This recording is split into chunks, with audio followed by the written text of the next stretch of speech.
salut à toutes et à toutes et bienvenue dans ce nouveau numéro de À Point, des interviews vérité, sans filtre et sans concession, avec des entrepreneurs et des investisseurs. Et aujourd'hui, je suis très heureux de recevoir Sofiane.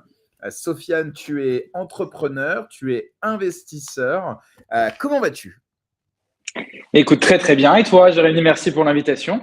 Écoute, plaisir partagé. Je suis très heureux. Merci d'avoir accepté mon invitation. On va passer ensemble 1 heure, peut-être un petit peu plus, pour discuter de ton parcours, de tes expériences et aussi de ta vision un petit peu de l'écosystème, voire même au-delà. Alors, malheureusement, aujourd'hui, nous ne sommes pas avec Arnaud, qui a eu un empêchement de dernière minute, mais on va essayer quand même voilà, de faire cette interview du mieux qu'on peut, même sans lui.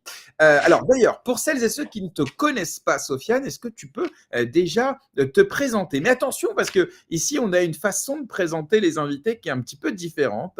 C'est-à-dire que tu ne vas pas te présenter comme d'habitude, tu vas te présenter comme tu aimerais que l'on te présente si demain, malheureusement, tu venais à disparaître, comme une oraison funèbre.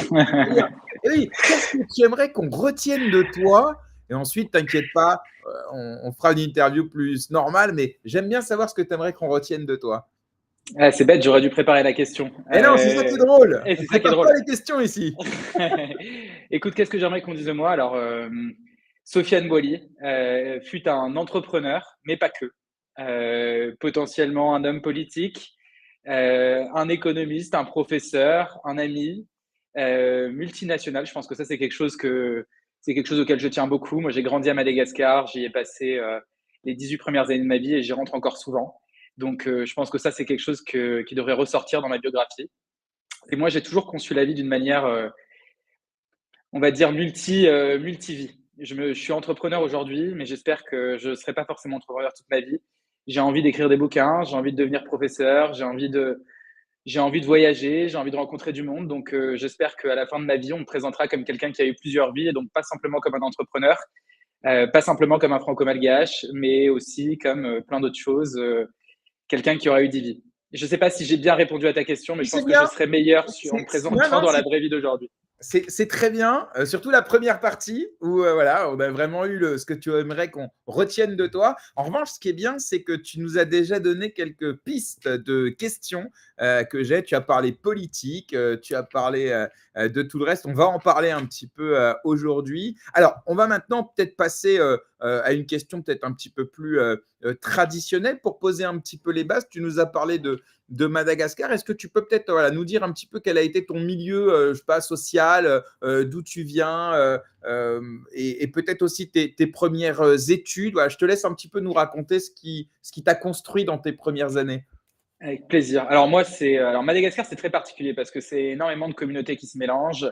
Il y a un énorme brassement plus ethnique, on va dire. Et à la fois, c'est le quatrième pays le plus pauvre du monde. Alors moi, je viens d'une communauté indienne, la communauté indienne de Madagascar. Alors je ne sais pas si l'audience le sait, si toi tu es au courant, Jérémy, mais il y a une partie importante des Indiens musulmans qui sont arrivés en Afrique de l'Est entre la fin du 19e et le début du 20e, notamment pour fuir la pauvreté et les persécutions contre les musulmans. Donc moi, du côté maternel, je suis malgache d'origine indienne. Il y a à peu près 20 000 Indiens à Madagascar. Et du côté de mon père, je suis d'origine tunisienne. Donc pour ce qui est de Madagascar, de quel milieu social je viens, Madagascar, il faut savoir que c'est le quatrième pays le plus pauvre du monde. Il y a 80% de la population qui est soit illettrée, soit mal lettrée. Une grande partie de la population, notamment dans le sud, n'a pas accès à de l'eau potable et à de l'eau courante. Il y a un problème énorme au niveau de l'électricité. Il y a énormément de problèmes. Moi, j'ai eu la chance de grandir dans un milieu, alors une famille d'entrepreneurs, de commerçants au niveau de mes grands-parents. Donc, j'ai jamais manqué de quoi que ce soit, même si la vie d'entrepreneur fait que mes parents ont eu des moments très difficiles, mais jamais au point de se retrouver à la rue ou d'avoir des problèmes pour se nourrir. Ok, je vois. C'est intéressant ce côté multi-ethnique que tu évoques en premier lieu. En quoi est-ce que ça a été quelque chose d'important pour toi? Tu parles de ta maman tunisienne, ton papa malgache, donc déjà un brassage dans la famille, hein, mais Alors, plus exactement, mère d'origine indienne, mais de nationalité malgache, père tunisien. Donc, voilà, alors moi, je suis né franco-malgacho-tuniso-indien. Pourquoi c'est hyper important? Parce que d'une part, ça me rattache aujourd'hui à 3 pays. L'Inde, j'en parle un petit peu moins parce que moi, je me considère comme un malgache d'origine indienne, mais j'ai jamais mis les pieds en Inde. C'est peut-être quelque chose qu'il faudra que je rattrape dans les prochaines années. Et donc, c'est une chance énorme d'avoir grandi entre 3 pays, d'avoir un environnement un peu multilingue, mais c'est surtout dans mon adolescence et dans ma jeune vie d'adulte, il y a quelques années, c'est aussi beaucoup de questionnements, de savoir à quoi on se rattache aujourd'hui. Donc moi, je suis français de nationalité, on va dire, mais ma langue maternelle, c'est le français. J'ai été au lycée français et j'habite en France depuis maintenant une dizaine d'années. C'est un moment aussi faire des choix et de se dire, est-ce que je suis, enfin, se poser la question de savoir ce qu'on est et à quoi on se rattache. Et ça a été des longs questionnements, ça a été beaucoup de réflexions, ça a été beaucoup de lectures pour se donner un petit peu une identité avec laquelle on se sent à l'aise. Et je pense que ça passe aussi par faire des choix. C'est intéressant parce que c'est pas forcément un questionnement qui est partagé par tout le monde. C'est-à-dire que c'est pas quelque chose d'évident. Il y en a beaucoup qui se posent pas toutes ces questions et qui se disent bah écoute, je suis ce que je fais, par exemple. Certains se disent ça. D'autres, je suis ce que je pense. D'autres, je suis où je vis. Donc il y a des réponses qui peuvent sembler faciles à cette question, mais visiblement, ouais, pour toi, dans ton cheminement, tu as eu besoin, tu as ressenti le besoin de chercher cette identité. Pourquoi enfin, je ne sais pas si tu vois ma question. Alors, Je par exemple, comprends, non, je comprends bien ta question et c'est pas forcément quelque chose d'évident. Alors, c'est soit pour quand on ça ne que l'a je pas me permets, vécu, ouais. soit quand on s'est jamais posé la question. Moi, je me rappelle d'une question de ma prof d'histoire géo de manière très informelle en terminale qui me dit, mais s'il y a une guerre un jour, tu te battras de quel côté? Ok. Alors, le scénario où il y a une guerre entre Madagascar et la Tunisie ou Madagascar et la France, je peux t'assurer que ça n'arrivera pas demain. Mais c'est une question qui m'a un petit peu travaillé. Moi, j'ai eu un grand-père apatride parce que d'origine indienne, mais à Madagascar, et pour devenir malgache, ça se transmet par filiation.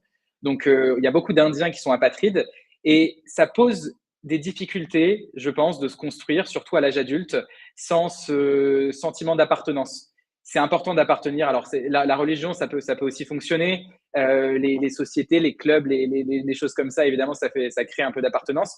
Mais je trouve que la construction d'un individu, surtout un individu politisé qui a des convictions, elle se fait beaucoup plus facilement en lien avec un sentiment d'appartenance à une nation et à quelque chose un petit peu qui le dépasse.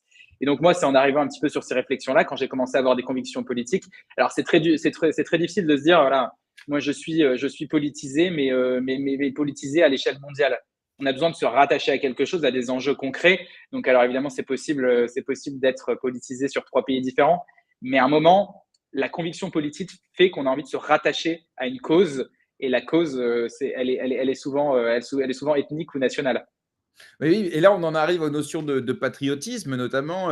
Alors, on voit que la politique, ça a une place importante pour toi. Alors, peut-être, on rappelle peut-être dans ton parcours, je crois que tu as fait Sciences Po, et donc Tout à fait. ça a dû jouer, j'imagine, aussi dans ta construction politique. Très clairement. Pourquoi, et après on s'intéressera à cette construction, mais pourquoi tu as décidé, après ton bac, parce que je crois que c'est post-bac, hein, de te lancer dans Sciences Po et raconte-nous un peu, tu as fait le concours, tu es passé par quel chemin, voilà, raconte-nous un peu.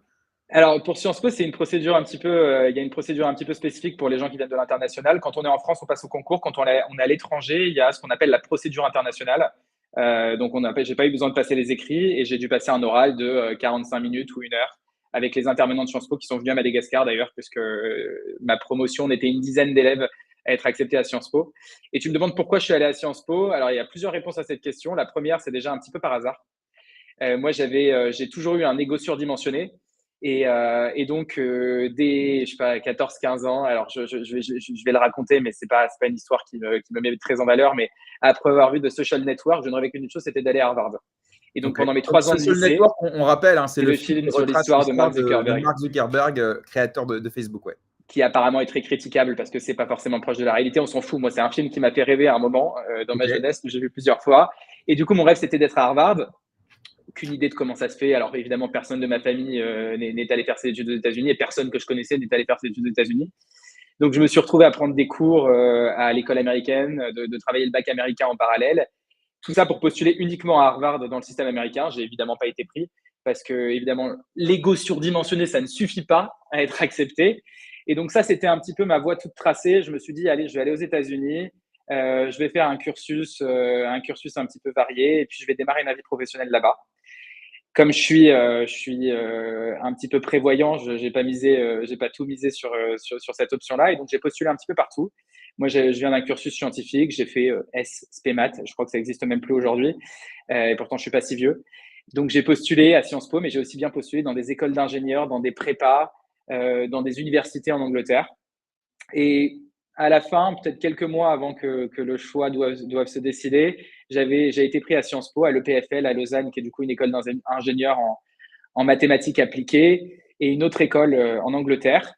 Et j'hésitais complètement. Et pourtant, ça n'a rien à voir. Alors, ingénieur en mathématiques ou faire Sciences Po, ça n'a absolument rien à voir. Et à un moment, ma mère en a eu marre de m'écouter parler et de réfléchir. Et elle m'a dit, bon, bah, tu vas dans ta chambre, tu passes 1 heure et dans 1 heure, tu dis ce que tu as envie de faire parce que ça devient insupportable. Et au même moment, j'ai mon oncle qui m'appelle et il me dit, non, mais Sofiane, écoute, t'es pas le plus gros bosseur de la Terre. Tu t'intéresses un petit peu aux sujets sociaux, sociétaux. Tu vas pas aller travailler 18 heures par jour à Lausanne, ça te ressemble pas. Je dis, ouais, t'as raison. Et du coup, je suis sorti de là, j'ai dit, bon, bah, de toute façon, je vais à Sciences Po sans savoir exactement ce que c'était non plus. Et tu fais Sciences Po où, à Paris ou... J'ai fait donc Sciences Po Paris, mais sur le campus de Reims pendant les 2 premières années. Donc, c'est le campus, Sciences Po a 7 campus de région Oui. et il fonctionne par spécificité régionale. Donc, moi, j'étais dans le campus américain, un petit peu cette fibre dont Tu j'ai as fait parlé ton juste avant. Harvard à toi, quoi. J'ai fait mon Harvard à moi et ensuite j'ai fait ma 3e année au Canada parce qu'entre-temps, les États-Unis, ça m'était un petit peu passé. Et comme j'avais pas l'âge légal de boire, j'ai décidé de faire mon année d'échange au Canada où la majorité a 18 ans. C'est pas la seule raison, évidemment. Ça, c'est plutôt pour le storytelling. Et ensuite, j'ai fait mon master à Paris, sur le campus de Paris en finance. Ok. Et alors, visiblement, l'enjeu politique a été important pour toi. Il y a pas mal de critiques en ce moment sur Sciences Po qui seraient très ou trop à gauche, voire idéologisées. Est-ce que toi, tu as constaté ça? Est-ce qu'au contraire, tu penses que c'est quelque chose de normal que la jeunesse se politise? Souvent aux extrêmes d'ailleurs. Quand on est jeune, on va souvent, alors je parle peut-être pas d'extrême, mais de radicalité, hein, vraiment à la racine, hein, de certaines positions. Est-ce que tu as constaté ça? Toi, qu'est-ce que tu en penses et comment tu vois ça en tant qu'ancien élève de Sciences Po? Alors déjà, je pense que ça aurait été intéressant que je puisse me poser la question à moi-même il y a 10 ans parce que pour te conter une anecdote, le jour où je suis arrivé à Sciences Po, je me rappelle avoir tenu la porte à une fille pour qu'elle puisse passer et de m'être fait traiter de sexiste parce Ok. qu'elle n'avait Donc, pas tu étais besoin que je déjà tienne la un porte. masculiniste toxique à l'époque. Bravo, Sofiane. Exactement.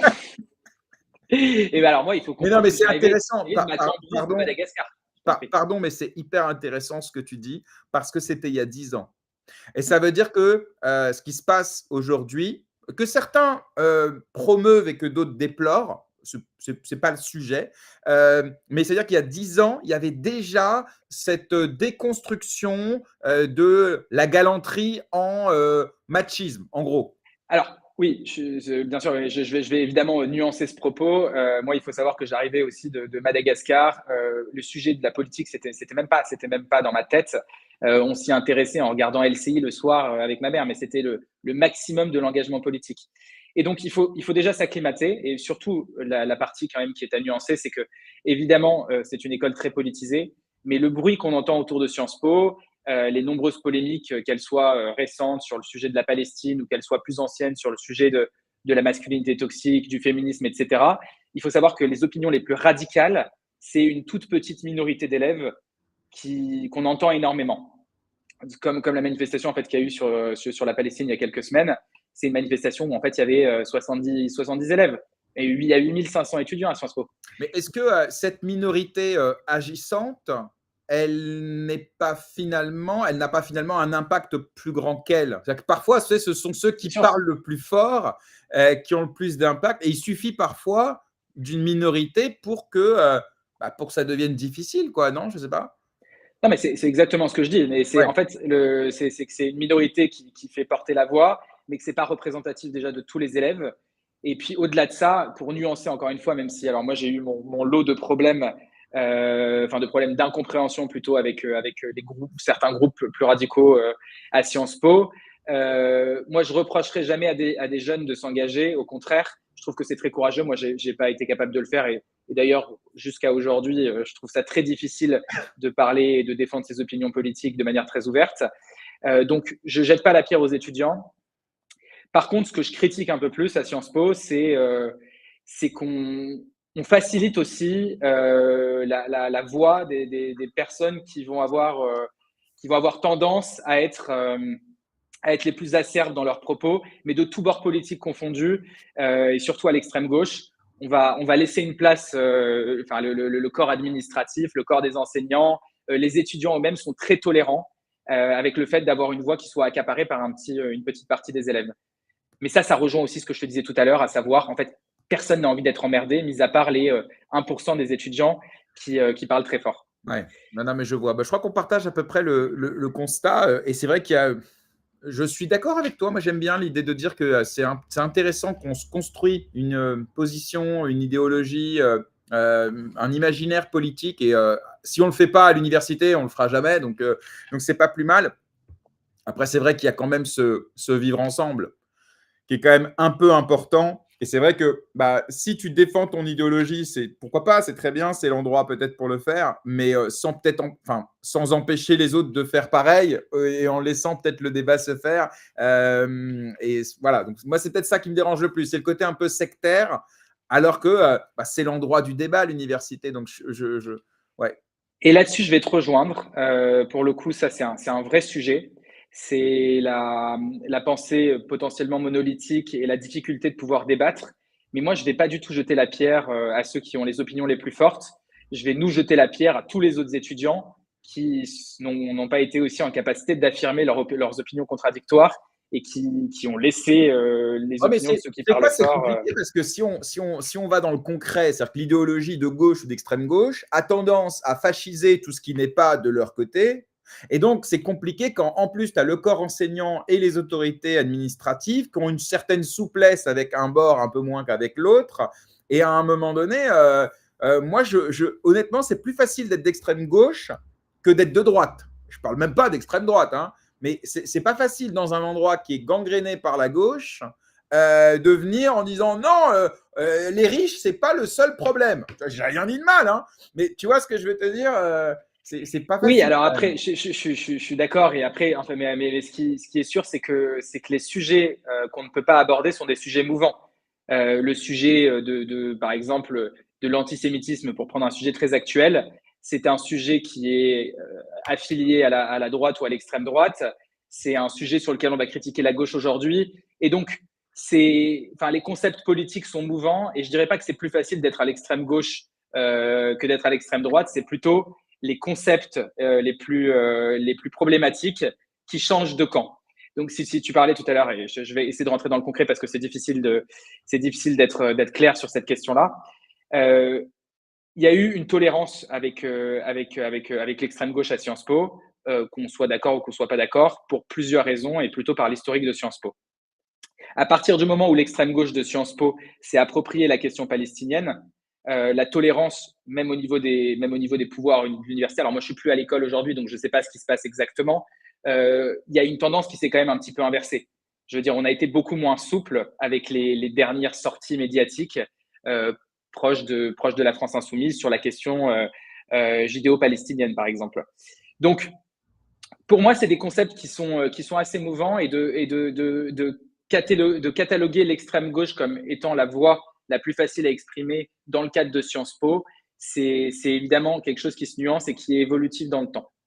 Je ne sais pas si je me fais très clair et Oui, je si, non, suis. non, je comprends sans doute que effectivement, jusqu'à ce qu'ils deviennent trop proches du sujet antisioniste, on va parler que de ça, jusqu'à ce qu'ils aillent sur ce terrain-là, c'était tapis rouge, quoi. Là, Ouais. effectivement, peut-être que c'est devenu un peu plus polémique. Bon, alors en tout cas, tu es un être politique. On ne pourrait parler que de ça pendant 1 heure et demie, hein. C'est C'est des vrai. sujets qui me passionnent, mais on va s'intéresser un peu au-delà de ça. Donc, tu fais Sciences Po.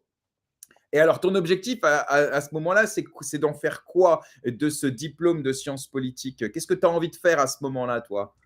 Alors, à aucun moment de ma vie, je me suis dit que j'allais me lancer en politique à 25 ans, ça c'est une évidence.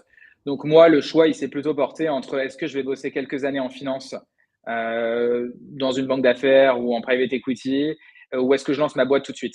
Mais je savais que de toute façon, ma première Mais carrière pas de se public, jouerait à ce niveau-là. que du privé. Non, non, pas du D'accord. public. Moi, j'étais pas. Alors déjà, j'étais pas un très bon élève à Sciences Po, mais au-delà de ça, le cursus un petit peu classique, affaires publiques, l'ENA, ça a jamais été quelque chose qui m'a intéressé plus que ça.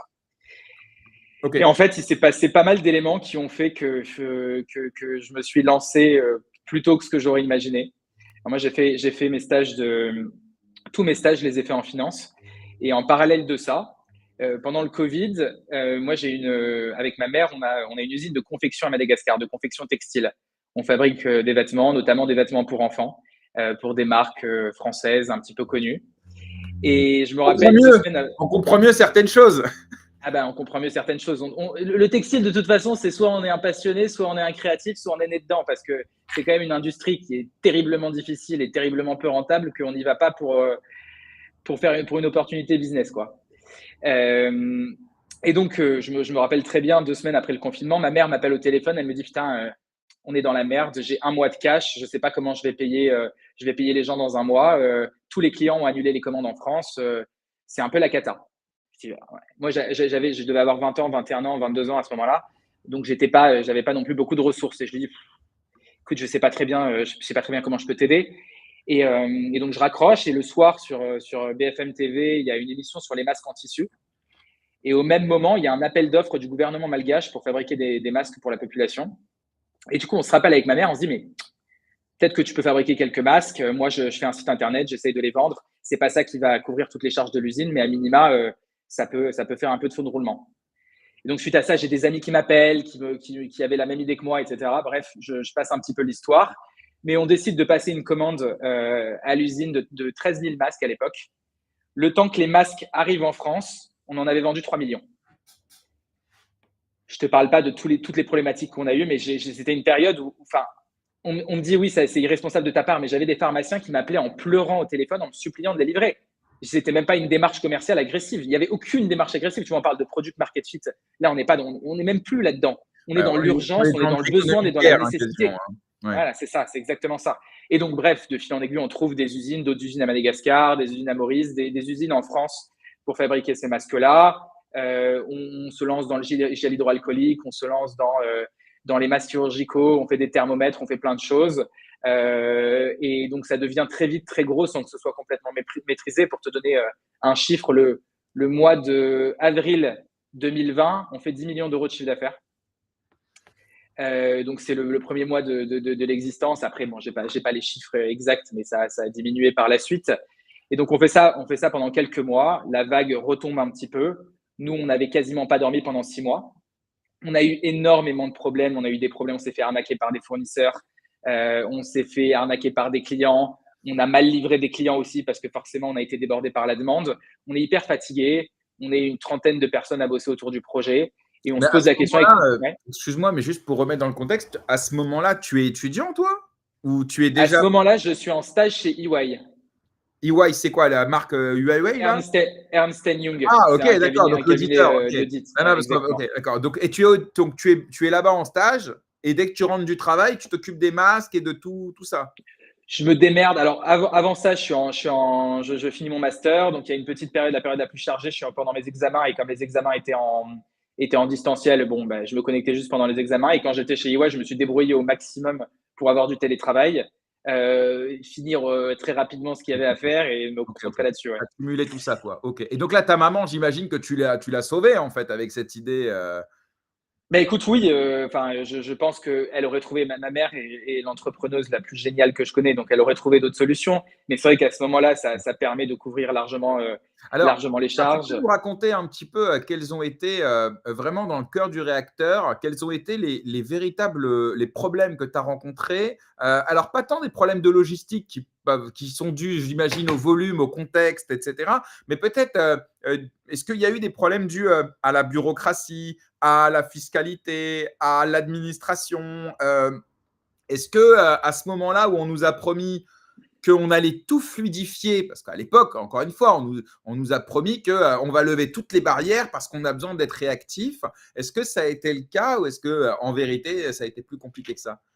Non, mais c'est même pire que ça. C'est pas qu'on a eu des problèmes d'ordre administratif, médiatique. C'est qu'on a été, mais on a tout fait pour qu'on puisse pas exister. Et pourtant, on venait apporter une solution avec des masques moins chers sur le marché. Mais alors, du début à la fin, C'est ça a qui été un on? enfer. C'est qui on? Mes associés et moi. Non, pardon, on vous a C'est qui Ah, on qui… nous a, je vais te raconter, mais je peux te donner un milliard d'exemples. Le premier exemple, on sort un masque en e-commerce. À l'époque, les masques en tissu, il y avait des protocoles de fabrication. Et le premier protocole de fabrication des masques s'appelait le protocole de Grenoble. Donc, on écrit masque fabriqué à partir du protocole de Grenoble sur le site internet. On est alerté DGCCRF, on est flagué à la répression des fraudes des parce que, fraudes. comme on a dit, protocole de Grenoble, ils considéraient que c'était une information trompeuse et que ça voulait dire que c'était du Made in France. Ça n'avait absolument rien à voir. Donc, enquête ouverte à la Mais DGCCRF. D'ailleurs, en vrai, vous avez joué un peu sur les mots mais pour pas du tout. ou pas du Non, non, tout? mais moi, je Non, n'ai parce pas que avoué absolument aucun tort. Évidemment que quand on a écrit protocole de Grenoble en bas, il y avait le logo du CHU de Grenoble qui était bleu, blanc, rouge.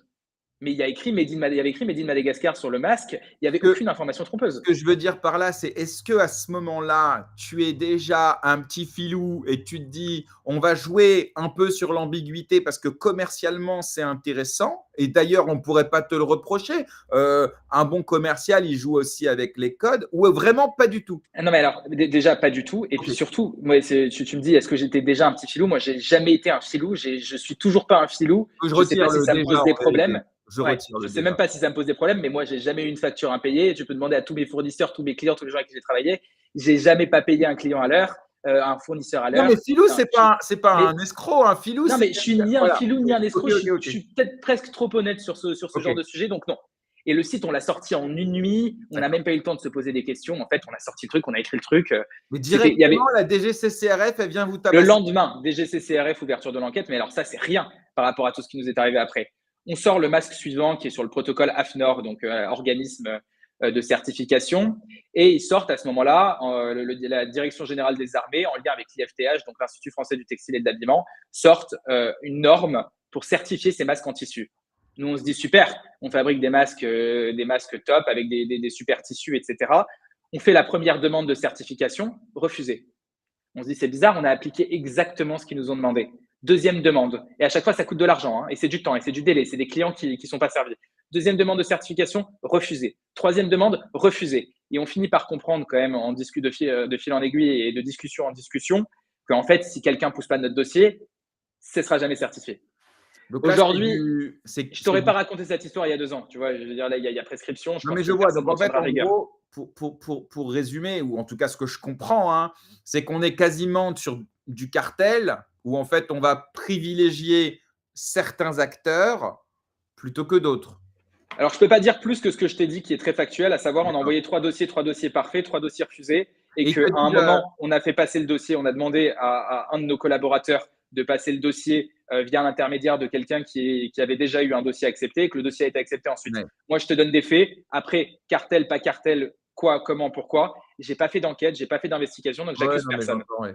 Très factuellement, c'est Petite ça qui s'est passé. question, parce que ça, encore une fois, ça dit quelque chose sur l'administration française. L'exemple que tu nous donnes, j'en connais 10 000 autres, mais donc on est d'accord que lorsqu'ils te disent non, ils ne t'accompagnent pas en te disant voilà pourquoi ça n'est pas bon, voilà ce qu'il faut faire pour que ce soit bon. On est d'accord, on est sur une réponse froide, sans justification.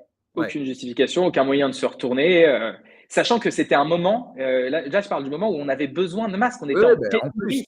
Ouais. Il n'y avait personne qui avait des masques. Et Hmm. nous, on ne pouvait pas les livrer parce qu'on attendait ce papier-là. Ouais. Et attends, mais ça, et encore ça, et là, on parle de l'administratif, etc. Mais on a eu des bâtons dans les roues dans tous les sens. Et j'ai jamais très bien compris pourquoi les gens voulaient absolument pas qu'on arrive à les livrer, ces masques-là. Un jour, j'ai un journaliste qui m'appelle. Il se trouve qu'à l'époque, on avait favorisé une intermédiation pour que les Hauts-de-France puissent avoir des masques en tissu. Et il voulait, Xavier Bertrand, à l'époque, avait demandé à ce que ce soit exclusivement des masques made in France. Donc, nous, on trouve une usine en France, on fait fabriquer les masques en France, qui sont livrés dans les Hauts-de-France de manière rapide, fluide et plutôt bien organisée. Un journaliste m'appelle parce qu'il y a une polémique qui était sortie dans la presse, comme quoi donc, notre société avait fourni des masques made in Madagascar en les labellisant made in France. Et que c'était, il y a eu une polémique autour de Xavier Bertrand dans les Hauts-de-France à ce niveau-là. Et moi, j'ai le journaliste au téléphone, je lui dis, mais non, mais pas du tout, c'est pas du tout ce qui s'est passé. Moi, je vous donne le nom de l'usine en France, donnez-moi votre mail, je vous envoie le devis, je vous envoie l'adresse de l'usine, je vous envoie le nom du patron de l'usine en France, etc. Il me dit, ah d'accord, machin, etc. Moi, je lui raconte toute l'histoire parce que je me suis dit, à ce moment-là, on avait plein de choses à raconter parce qu'on en prenait plein la gueule. Et le journaliste, très sympa au téléphone, raccroche 3 semaines après, je vois un article paraître dans la presse à charge. Ils ont effectivement menti, machin, etc. Alors que je lui avais envoyé toutes les preuves par mail, mais le truc était lunaire. Je n'ai pas compris. Ouais, mais en fait, c'est vrai que enfin, encore une fois, ça me rappelle tellement d'autres histoires. Alors, toi, en plus, tu es dans un climat de crise, donc c'est encore plus grave, parce qu'il y a des vies en jeu, entre guillemets, ou en tout cas, à l'époque, à la télé, on nous dit tous les jours, on égrène les morts. Donc, tu as un climat d'angoisse, et là, tu as un entrepreneur qui trouve des solutions, et en vérité, on va faire en sorte de pas lui faciliter la tâche. Mais surtout qu'en plus, et encore, et quand même, le fond de l'histoire, c'est que nous, on n'a rien demandé. Alors évidemment, on a vu une opportunité. Moi, j'avais besoin de faire travailler l'usine à Madagascar. Mes associés y ont vu une opportunité. Mais on a commandé 13 000 masques. On se faisait harceler au téléphone. On n'a pas passé de call à toutes les pharmacies de la Terre. On se faisait harceler des Ah, bah pharmaciens oui. en pleurant au téléphone qui nous demandaient d'être livrés. Et pas que des pharmaciens, tout le monde. Donc à un moment, on a été dépassé par le flux de demandes. On a fait au mieux pour pouvoir y répondre. Je pense qu'on a fait plutôt très bien. Mais derrière, Mais on surtout nous quand a tu empêchés de le faire. sais qu'à l'époque, il y a eu énormément d'escroqueries, il y a eu énormément d'entreprises qui faisaient des masques sans être déclarées, mais rien du tout, genre vraiment de l'entrepôt au client sans passer par la facture.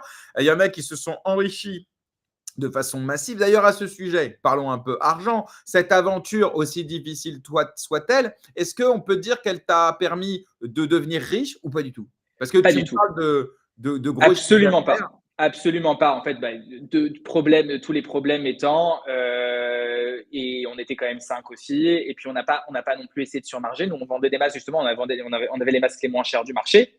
Non, non, ça m'a pas du tout rendu riche. Par contre, ça m'a donné un déclic. Alors, je te dis pas que j'ai gagné 0 € dans cette histoire, mais pas du tout de Ah, quoi on parle de me riche, prendre genre, 2 est-ce heures que pour tu es réfléchir. devenu millionnaire à cette occasion, quoi? Ok. Absolument pas, et d'ailleurs très loin de cet ordre-là. Mais par contre, ça m'a donné un déclic. Je me suis dit que j'allais finir mes études, finir mon stage de fin d'études, mais qu'après, j'allais commencer directement une carrière entrepreneuriale parce que j'avais de quoi, pour le coup, relancer un projet et pas me poser trop de questions, de savoir comment j'allais payer mes factures à la fin du mois. Et puis en me disant, bah tiens, c'est possible de monter une boîte même en étant jeune. Et alors, ce qui est dingue, Ouais. c'est que ça m'a servi à faire ça, mais ça m'a énormément desservi dans les 4, 5, 6 aventures que j'ai montées après. Parce qu'en fait, j'ai été complètement déconnecté des lois de l'offre et de la demande, des Ouais. sujets de marketing, de commercialisation. Pour moi, le jour où j'allais lancer mon site de e-commerce avec mes produits, les gens, ils allaient se précipiter et m'appeler en pleurant au téléphone. J'exagère un petit peu, mais Ouais. ça m'a quand même un petit peu déréglé, cette histoire. Et alors Encore une aussi, fois, j'avais 20 ans. Hein. non, non, mais et on est tous matrixés par ces expériences. Par exemple, après une expérience comme la tienne, intuitivement, je me dis que peut-être après ça, tu vas devenir ultra zélé au niveau réglementaire. Parce que tellement on t'a cassé la tête par le passé que maintenant, tu es devenu même limite beaucoup trop. Est-ce que ça, c'est arrivé ou pas du tout? C'est arrivé, c'est encore le cas aujourd'hui. Alors après, je Ouais. pense que j'ai une nature un peu stressée, un peu rigoureuse. Je déteste me fâcher avec les gens. Donc, je pense que c'est un peu dans ma nature, mais oui, ça a renforcé ce côté-là chez moi. Et aujourd'hui, j'ai pas une facture qui traîne quelque part, quoi. Ouais. Et alors, est-ce que justement cette expérience qui aurait pu te dégoûter clairement de la France, je ne parle pas de la France par rapport à son histoire et tout ça, on s'entend, je parle de la France en tant qu'endroit où entreprendre. Est-ce qu'à un moment donné, tu t'es dit, non, mais en fait, en France, c'est une horreur. En fait, si je dois monter une boîte, ce sera plus jamais en France. Tu aurais pu te dire ça aussi. C'est vrai que je n'ai jamais fait cette analyse-là. Je t'avoue que moi, je suis un grand amoureux de la France. Et jamais, à aucun moment, j'ai fait le parallèle entre cette histoire et le sujet de remise en cause de ma vie en France. C'est la première fois qu'on me pose la question et c'est la première fois que j'y réfléchis. Donc non, Mais tu vois, c'est pas déconnant parce que on entend tellement. Moi, je suis dans un secteur qui est celui de la blockchain, du Web3 et des crypto-monnaies, par exemple, et j'entends autour de moi, tout le temps, tout le temps, tout le temps, parce que nous, la réglementation, c'est une horreur. Et que quand tu traverses la frontière, soit de la France, soit de l'Union européenne, tu te rends compte que partout, c'est mieux, plus souple, plus friendly, plus accompagnant. Et donc, c'est pour ça qu'aujourd'hui, je suis entouré de personnes qui me disent, mais plus jamais je monte une boîte en France. C'est pour ça que je me suis permis de te poser la question. honnêtement, alors ça peut marcher aussi par secteur. Honnêtement, je montrais une boîte Web3 aujourd'hui. Jamais de ma vie, je le ferai en France. Non, mais à ce niveau-là, par contre, je pense qu'on a atteint le paroxysme. Ouais. Quand il faut 150 000 balles et 3 ans de travail avec 12 personnes pour se certifier MiCA, et quand on sait que même Binance, qui est le leader mondial de la crypto, n'est pas MiCA en France, enfin, je veux dire, on marche sur la tête. On est complètement fou. Et Alors, pourtant si on je a me permets, aligné. Ouais, pardon. Je me permets, les données ne sont pas les bonnes du tout. Mika, c'est entre 500 000 et 1 million par an, déjà. Alors, Non, bien non, mais pire. et je le dis pour celles et ceux qui Ouais. nous écoutent, les coûts sont davantage. J'ai fait un post LinkedIn récemment sur tous les coûts pour être Mika. On est entre 500, mais plutôt 800 et 1 million d'euros par an. Donc vraiment, c'est en charge fixe, en infrastructure, en légal, en contrôle, en audit, en ressources humaines, etc. pour être Mika Ready. OK. Et Binance, c'est différent, c'est pas une question d'argent. C'est Non, vraiment non, bien sûr. C'est pas politique. une question d'argent. Alors moi, j'ai un très très bon ami qui travaille chez Binance et qui travaille sur le sujet. Ils ont la volonté ils ont quand même une volonté de se Bien mettre en sûr. conformité. Alors avec des sujets bloquants, évidemment, il y a toujours des sujets bloquants. Mais à un moment, on se dit qu'on a mis une réglementation en place. Il faut devenir MICA. Et il y a quoi aujourd'hui? Il y a combien de boîtes qui sont MICA en France? Ah bah, Deux? c'est simple, Trois? aujourd'hui en France, Deux? on n'a aucune entreprise en France qui a l'agrément MICA. On en avait qui avait l'agrément PSAN, Stan? des blocs, Forge, etc. Mais on a un stablecoin MICA Ready, celui de Forge, Société Générale. Bref, en gros, le message qui est envoyé, c'est si tu n'es pas une banque cotée au CAC 40, pour toi, être MICA, c'est quasiment impossible. Donc oui, on partage évidemment le constat là-dessus et c'est effrayant. D'ailleurs, je ne savais pas que tu connaissais l'écosystème Web3 crypto, donc trop cool, on va pouvoir en parler. Avec grand plaisir. Alors, je suis loin d'être un expert, hein, mais Non, mais c'est pas grave, comme c'est beaucoup, très je me bien. suis intéressé à la crypto il y a un petit moment déjà et Alors, j'aime bien le avant de ça, sujet. on va garder ça pour après si tu veux bien. On va reprendre un peu le fil rouge un petit peu de ton parcours. Donc, il y a cette aventure, j'imagine, enrichissante vraiment en enseignement, en expérience, en maturité, parce que c'est dans les moments difficiles qu'on grandit le plus vite, hein, je pense. Ça, c'est sûr. Donc, après ça, qu'est-ce que tu fais justement? C'est quoi ta première boîte? Ou est-ce qu'entre-temps, il y a autre chose? Enfin, raconte-nous. Donc, à peu près au même moment que cette aventure des masques, avec ma mère, c'est surtout à l'initiative de ma mère d'ailleurs, elle décide de monter un petit atelier à Madagascar de recherche et développement sur le recyclage industriel des chutes de tissus. Ok. Alors, pour ceux qui ne sont pas familiers avec le concept, en grosso modo, dans l'industrie du textile, il y a à peu près 20 à 30% de la matière qui n'est jamais utilisée. Très simple, l'idée elle est très simple, c'est qu'au niveau de la coupe du tissu, quand on reçoit des rouleaux de tissu, si tu viens découper des manches, des jambes, le torse, etc., ce n'est pas des pièces géométriques qui s'emboîtent et donc il y a énormément de déchets autour. Et donc nous, on se dit, OK, c'est 20 à 30% de la matière. À l'échelle mondiale, c'est 90 milliards de mètres carrés de tissus qui sont jetés avant d'avoir été fabriqués. Est-ce qu'on ne peut pas en faire quelque chose?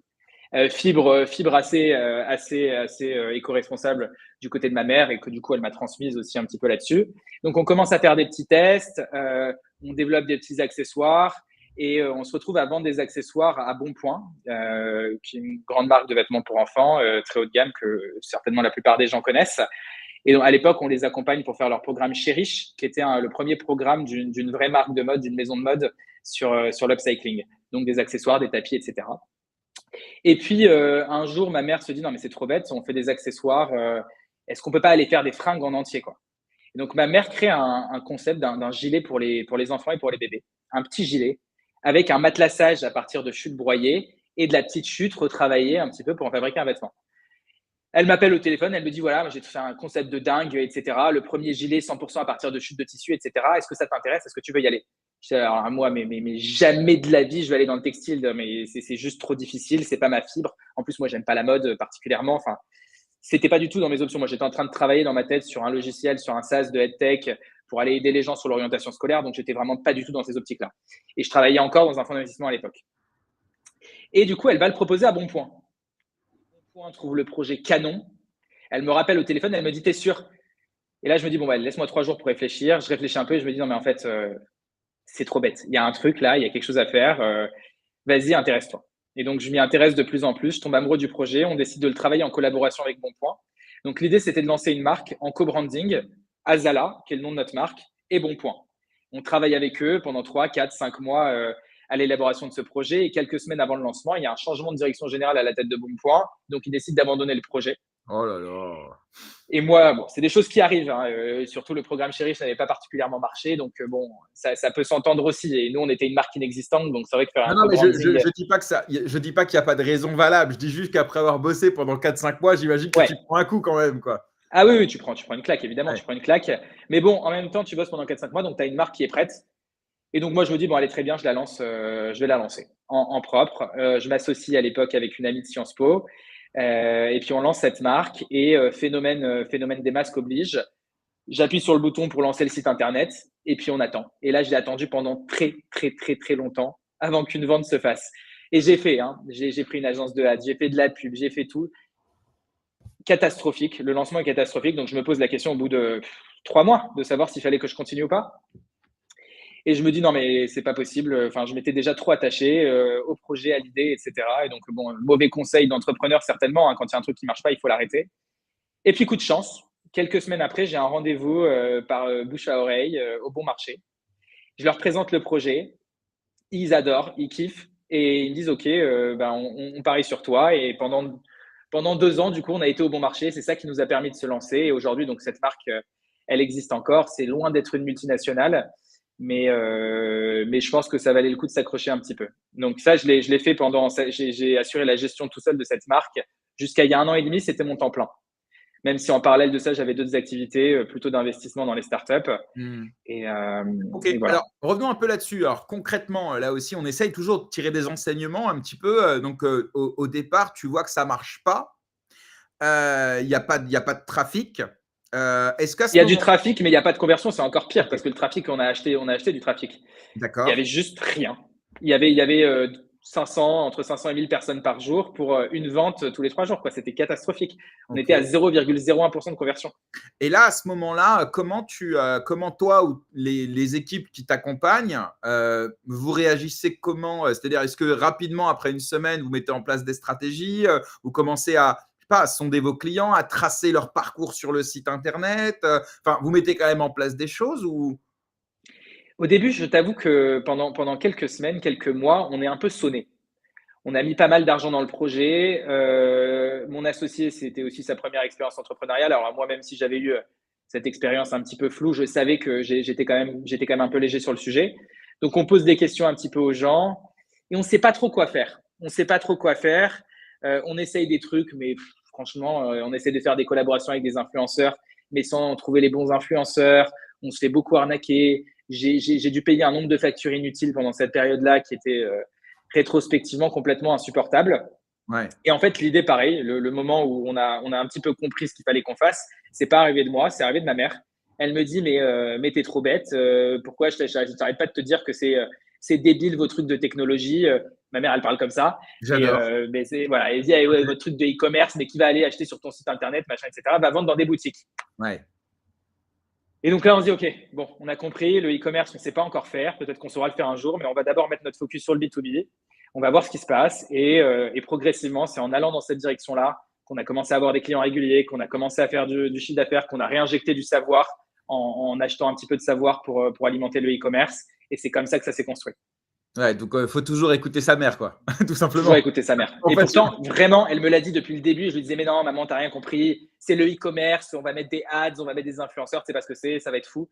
Et elle avait raison. ouais. Elle avait raison. Non, mais c'est beau. Des fois, ces gifles d'humilité comme ça, on en a besoin, hein. C'est beau, c'est beau. Toutes les semaines, hein. Et beaucoup ma mère, d'ailleurs. Ouais, ouais. Non, c'est cool. OK, alors donc pareil, donc là, pour le coup, on est sur un enjeu, de société. Un autre, il y avait, donc la politique, on en a parlé brièvement, bien sûr, mais quand même. Là, il y a l'enjeu, de l'écologie, de l'upcycling qui a eu ça son moment, sa «narrative» entre guillemets, où on parlait que de ça et puis ensuite quasiment plus du tout. Ensuite, des études qui montrent que finalement, bah, c'est pas rentable en fait et que c'est pas porteur. Et donc voilà, parlons un petit peu de ça. Est-ce que tu fais ça par opportunisme? Alors, tu nous as raconté un peu l'idée de ta maman et tout ça, ou est-ce qu'au fond de toi, tu as une fibre, sans mauvais jeu de mots, écologique, ou voilà, parle-nous un petit peu de ça si tu veux bien. Alors, très honnêtement, je l'ai fait beaucoup par opportunisme au début en me disant, bon, bah, il y a un savoir-faire qui n'est pas le mien, mais qui est celui de ma mère à disposition. Il y a une innovation produit. Il y a un projet intéressant. Donc, l'opportunité, elle était là pour moi. Et forcément, quand on travaille longtemps dans une industrie, alors moi, je ne sais pas si on aura le temps d'en parler après, mais je me suis beaucoup recentré autour de cette industrie-là, de la mode et du textile. On finit un petit peu par tomber amoureux de ce qu'on fait. Est-ce qu'il y a un engagement écologique? Oui, il y a un engagement écologique. Alors, c'est vrai que quand je le dis comme ça, je pense que mes amis qui me regardent, s'il y en a qui me regardent, riront un petit peu parce que oui, c'est vrai que je mange de la viande, c'est vrai que je prends l'avion, etc. Moi, je suis pour une écologie pour une écologie non punitive, je suis pour l'innovation dans l'écologie, je suis pour trouver des solutions smart et je suis aussi pour l'écologie qui se voit. C'est-à-dire que l'économie du déchet, par exemple, c'est quelque chose qui me touche beaucoup de par mon héritage, de par ma mère qui m'y a éduqué. Le déchet, quand tu te balades à Madagascar, je suis biaisé en disant ça, mais certainement le plus beau pays du monde, les déchets, c'est la destruction du paysage. En Tunisie, c'est pareil, dans le sud de la Tunisie. Et donc, moi, je suis très sensibilisé au sujet de la gestion des déchets très particulièrement et du sujet de la reforestation. Alors, c'est vrai que l'impact carbone, etc., c'est venu plus tard. Je me suis acclimaté un petit peu à ces sujets-là que je ne maîtrisais pas trop. Mais pour moi, c'est quelque chose qui était très terre à terre et très pragmatique. Il y a des déchets, on est en train de les brûler ou on est en train de les jeter. C'est en train de polluer vraiment les sols et la vie des gens. Et c'est de la pollution visuelle. Il faut qu'on arrive à trouver une solution. Je te dis pas que c'est pour ça que j'ai lancé, lancé la marque, mais la conviction, elle y était et elle s'est aussi renforcée au fur et à mesure du travail. Ça veut dire quoi, Azala? Ça veut dire oh là là en malgache. Vraiment? Et pourquoi vous avez choisi ce nom, à part que la sonorité est sympa C'était pas le nom de base. Le nom de base, ça devait être Zaza. Zaza, ça veut dire petit enfant en malgache. Et on a déposé le nom à l'INPI et on a reçu un courrier juridique de Zara qui nous a dit no way. Et du coup, on s'est mis à rechercher un autre nom. On voulait absolument un nom malgache. Et donc, on a cherché un petit peu dans les mots qu'on utilisait dans le quotidien. Et quand je suis tombé sur ce mot-là, c'est un mot qu'on utilise tout le temps à Madagascar. Azala, Azala, Azala, tout le temps. Et quand ma mère, je pense que encore une fois, c'est encore ma mère qui a dû trouver le nom. Et je me suis dit, OK, c'est parfait, on va utiliser ça. En vrai, c'est elle que j'aurais dû recevoir aujourd'hui. Hein. Carrément. Elle aurait refusé, mais… Non, mais ce qui est adorable, c'est cette, j'allais dire hommage, je ne sais pas si c'est le bon mot, mais ouais, on peut rendre hommage à quelqu'un de vivant, bien sûr. Et cet hommage que sans cesse, tu lui rends ce qu'elle t'a donné. Donc, en fait, ça suffit, c'est comme si elle était là. Donc, c'est trop cool. Alors, à part Azala, tu disais qu'à côté de ça, ou un petit peu après aussi, tu décides d'investir dans des startups. Donc, évidemment, c'est quoi ta thèse d'investissement à ce moment-là, sur quel secteur, voilà, qu'est-ce qui t'intéresse à ce moment-là, et c'est l'argent qui vient d'où? Azala, ton expérience des masques ou autre chose? Alors, il y a plein de questions dans ta question, mais alors déjà, moi, j'ai un peu la bougeotte et j'ai un rapport à l'argent qui est particulier. Alors, je sais très bien que je suis quelqu'un de privilégié et que du coup, j'ai peu de risques de me retrouver à la rue. Je touche du bois là-dessus. Et donc, comme je suis jeune et que je me dis que j'ai assez peu de risques parce que dans le pire cas de figure, je vais aller prendre un job, j'ai un rapport un peu pari et un petit peu très risqué. Je suis pas du tout risk-averse pour utiliser un anglicisme. Et donc, je me retrouve avec cette somme d'argent des masques en 2020. Et en parallèle de ça, j'avais gagné à peu près la même somme que ce que j'ai gagné pendant les masques en investissant dans la crypto et en bourse au moment du Covid. Donc, je me retrouve avec plutôt pas mal d'argent dont je n'avais pas forcément besoin. Et, tu peux nous dire à peu près une fourchette, si pas un montant, environ un demi-million d'euros d'argent disponible, vraiment plus disponible en cash. Donc, vraiment, pas forcément l'utilité de cet argent. Je ne sais pas si c'est choquant ce que je dis, mais non, alors ici, il n'y a rien de choquant. Tu m'aurais dit 1 milliard, je t'aurais dit ah ouais, quand même. 500 000 euros, après l'expérience dont tu parles, au moment où l'argent affluait, tu aurais pu certainement faire 50 fois plus en plus si tu l'avais fait différemment. Et la crypto, 250 000 au moment du Covid, pareil, c'est pas dingue. Donc, non, mais c'est une belle somme d'argent. Et en plus, tu décides de l'investir dans le tissu startup. Donc, en plus, au contraire, on aime, on adore. Voilà. Donc, voilà, moi, je venais vraiment de cet univers-là. Donc, je travaillais en finance, mais au-delà de ça, moi, je me suis toujours beaucoup intéressé au milieu de l'entrepreneuriat. Je m'intéressais aux startups. Je travaillais dans un fonds de private equity tech qui est aussi un gros fonds de VC, Isaïe pour ne pas le nommer. Et donc, la fibre était là.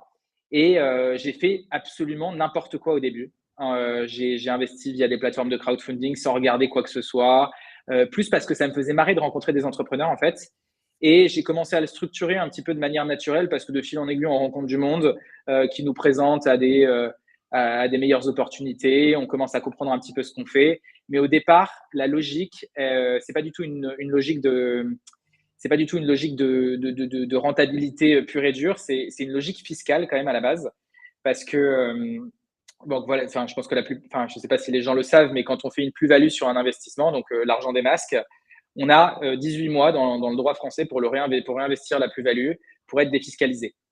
Donc, il y a plusieurs options là-dessus, de l'investir dans des trucs qui ne sont pas très risqués, avec des rendements modérés.